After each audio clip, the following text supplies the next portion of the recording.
But apparently Costa Rica is now being invaded by Zios. Unfortunate. And it's very unfortunate. A tremendous honor for me to stand here today as the first president of the State of Israel to visit Panama. I want to thank you, my dear friend, President Molino, for the warm and gracious welcome to your beautiful country.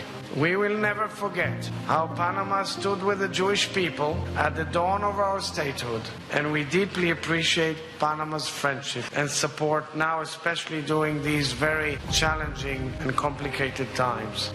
You mean like committing a genocide? Yes, I know. And just for context, the same trip he did go to Costa Rica. So I know like we're talking about Costa Rica, and then all of a sudden he comes on and be like Panama. But they're all the same to you, Jen. It's all the same. All Latin America. I didn't realize he was starting with this. We have a video from a local. You're gonna lead into that. Okay. That's why. Yeah. Israel has faced a multi-front war with Iran and its terror proxies.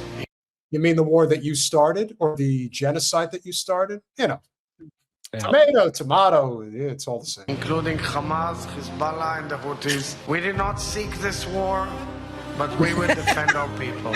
It is. We didn't seek the war we've been trying to make happen for 40 years.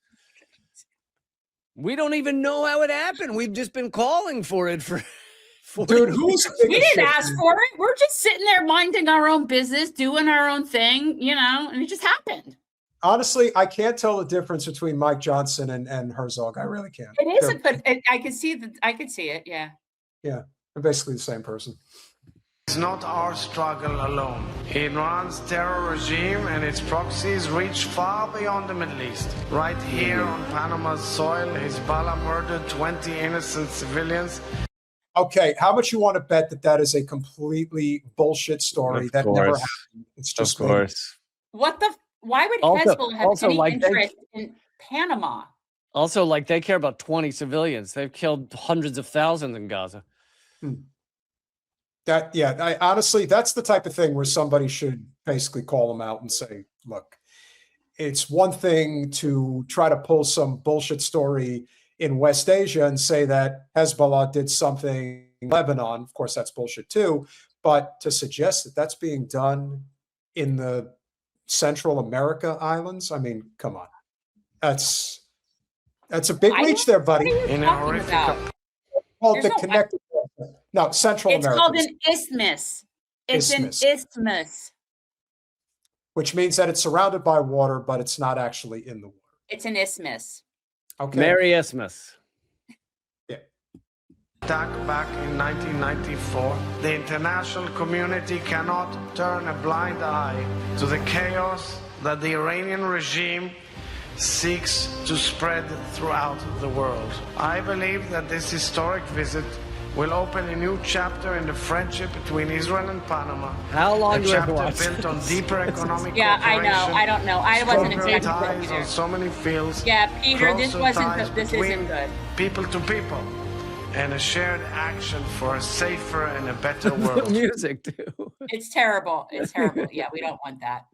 So, point is, I'm not even going to say it. The genocidal entity has been spreading its tentacles all over for years and years, but now they're really looking for their escape plan, and apparently they've infested a very beautiful area of Costa Rica. Well, they got to get out of Israel because they don't actually want to be there. So this part of Costa Rica where this guy is from is actually a part that I have not been to because it's very beach touristy, which is just generally not the kind of place I would go in Costa Rica. Yeah. But it does make sense as to why there would be a lot of the Zios moving to this particular area, and the locals are not liking it. That's the video we need to watch. Zionist living in Nosara. I'm Emmanuel, the Tico leader of Nosara Revolution. I know many of you already know me because you love snooping around my Instagram. It's an honor that you follow me since everything I do is inspired by you.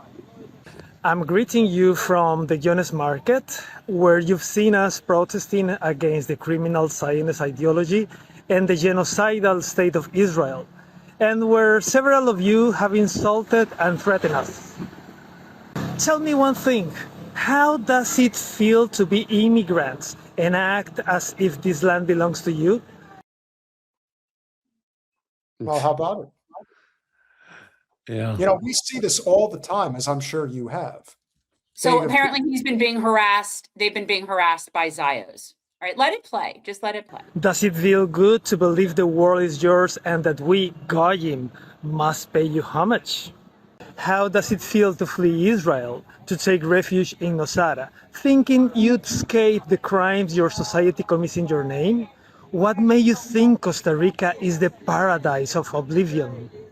I remind you that every Israeli citizen who intends to whitewash the image of Israel or who denies the ethnic cleansing and the genocide is a criminal, even if they haven't dropped a single bomb. In Nosara, we are waking up. We don't like colonization, whether in Palestine, Lebanon, Patagonia, or right here. You'll see us at the beach, surfing, in yoga classes, or at the supermarket. We'll be at every protest and every educational activity we organize to warn the community about the dangers of Zionism. Get used to seeing us and to feeling uncomfortable, since no Zionist deserves to feel at ease in any corner of the planet. In Nosara, we'll defend our community from the enemies of humanity. Thank you, Emmanuel. Well said. Yeah. As you just pointed out, and that's also one of the reasons why this is such a big deal, because the Israelis typically are taught to speak English, but they're going to other countries that they don't speak, or if they do speak it, they're not going to speak it. In this case, Spanish. Other places could be Thai. In Cyprus, I don't know what they say. I don't know if they speak Greek in Cyprus, but I think it's half Greek, half Turkish. yeah. And so the point is, they're going to have a very hard time getting on with the locals in all of these places. They'll bribe the governments, and the governments will let them in, especially if they're desperate, like what they're trying to do in Kenya right now, as we're seeing. But the locals they're not going to tolerate this in a way that I think will be much more profound than what we're seeing here in the States. Yeah, I mean, you want to say, look, I don't think everybody within a country is responsible for the country's actions, and that goes for Israel as well. But there is a difference with Israel. For one, almost all of them serve in the military, so in that way, they're all part of the military that's committing genocide, or used to be, meaning used to be part of it. It's currently committing genocide. Another is that polls show that 82 to 85% of Israelis believe that the ethnic cleansing should be completed in Gaza. So the numbers are crazy as to how many Israelis support ethnic cleansing. So it is a little different than your average, don't believe everybody in a country represents their government. With them, you need to err on the side of caution. Statistically speaking, you're likely, if you meet an Israeli out in the wild, okay? Out in the wild. Seriously. With the tribe of monkeys. You've got an 83% chance that it's a psychopath. Those are not good odds, right? Like when you have odds like that, yeah, you're going to avoid the entire species. We're not going to invite. It's just, we're not going to do that. And the ones of them that are the few people that are on the right side of history that do live in Israel, that are standing up and have been, or people that are refuseniks and all of that, those people wouldn't fault us for hating their country. That's the thing. Like, you know what I mean? Like the people that hate empire, I get that. I understand that. Yeah.